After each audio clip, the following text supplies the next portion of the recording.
donc bonjour, je suis Nicolas Blanc, architecte chez Blablacar. Bonjour, moi c'est Muriel Lusso, développeuse chez Blablacar. Donc tous les deux on représente DevOps. Voilà, je suis l'Ops, c'est le Dev. Rapidement, Blablacar, c'est une société qui permet de mettre en relation des conducteurs de voitures et des passagers. Donc on appelle ça communément le covoiturage. Et je pense que la société est assez connue. On va parler rapidement du DevOps chez Blablacar. Alors chez nous, la culture DevOps, elle passe essentiellement par la communication entre les Ops et les Devs. Donc depuis le début de la société, on a énormément de développeurs qui sont de fait, comme il n'y en avait pas beaucoup, obligés de faire de l'Ops. Et il y a une volonté de la direction d'avoir des Ops qui soient quand même assez proches des développeurs. Et à un moment, en grandissant, on a un petit peu attaqué à prendre des développeurs qui étaient un peu moins bons sur les Ops, et puis des Ops qui étaient un peu plus orientés Ops que développeurs. Mais malgré tout, cette volonté de communication et de partager les mêmes buts est restée. Et il y a eu, je crois en premier, une organisation agile qui s'est mise en place du côté des devs. Donc je vais laisser Muriel vous en parler. Oui, comme on est beaucoup plus de devs que d'ops, on avait beaucoup plus besoin d'organisation et on s'est organisé en petites équipes Scrum de 5 devs. Puis les besoins ont nécessité de faire des feature teams qui rejoignaient des ops et des devs, parce qu'on avait essayé de les faire travailler en étant dans des équipes séparées et ça n'avait pas fonctionné. Donc pour l'instant on a 2 équipes feature team. Par contre Scrum fonctionnait pas trop, donc on est parti sur Kanban. Et d'ailleurs, je crois que les archives fonctionnent également sous Kanban. Voilà. Quand les développeurs sont partis sur des méthodes agiles, on a essayé nous aussi de mettre en place ces fameuses méthodes pour essayer de s'adapter, puisque évidemment, on travaille main dans la main et ce que les développeurs produisent, nous devons leur mettre les outils à disposition pour les mises en prod, qu'ils font par eux-mêmes.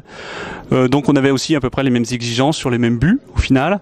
Donc, on a essayé petit à petit d'utiliser des méthodes. Donc Scrum n'était pas adapté pour nous à cause du besoin d'avoir un sprint goal. Donc on a décidé de partir sur quelque chose de beaucoup plus libre en termes d'utilisation.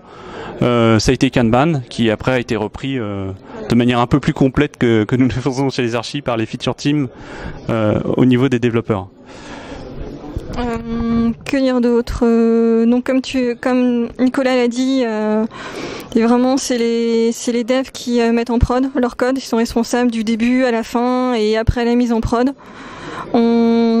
Les ops nous laissent l'accès aux différents monitorings sur les serveurs pour savoir si on a cassé quelque chose. Comme Nicolas disait, beaucoup de communication. On est vraiment une équipe et il y a vraiment une volonté de la direction qu'on soit une équipe avec des événements de team building entre les devs et les ops, mais également tous les jeudis soirs on va boire des bières ensemble. Et comme chez Blablacar les techs sont l'équipe cool, il y a toutes les équipes qui nous rejoignent. Ouais, c'est vrai. On est quand même une équipe assez cool. On essaye plus ou moins comme ça a été dit tout au long des talks de la journée, je crois, d'être une entreprise IT, software oriented. Donc forcément, on est un petit peu à l'IT au centre de tout ça, mais on essaye en même temps de rester quand même à l'écoute de tout le reste, parce qu'au final, même si on est une entreprise centrée sur l'IT, les objectifs, ça reste des objectifs business. Il y a du marketing, il y a des équipes pour gérer, puis il y a des patrons qui décident.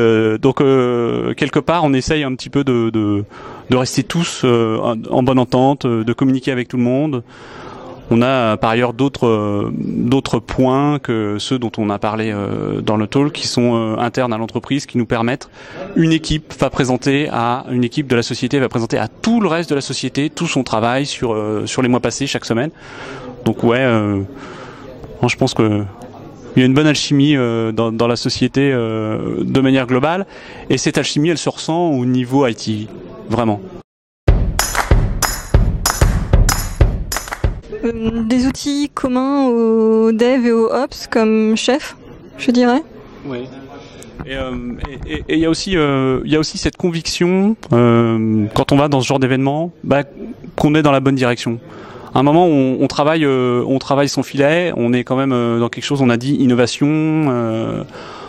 On est quand même dans un domaine qui n'existait pas, dans un domaine qui arrive. Et à un moment, on se dit, on n'a peut-être pas forcément en interne le pouvoir de tout comprendre. Donc, essayer de voir, de mettre des mots sur ce qu'on fait, de voir les autres qui sont capables de faire des choses comme ça. Par exemple, le DevOps Day, c'est vraiment, je pense, l'endroit idéal pour pouvoir échanger avec d'autres et se dire, ouais, finalement, on est dans le vrai. Ou on est dans le faux, il faut qu'on change pour après aller dans le vrai. C'est un peu ce qu'on recherche aujourd'hui dans ce genre d'événement, où globalement, au sens DevOps, c'est est-ce que c'est une bonne idée là où on va ?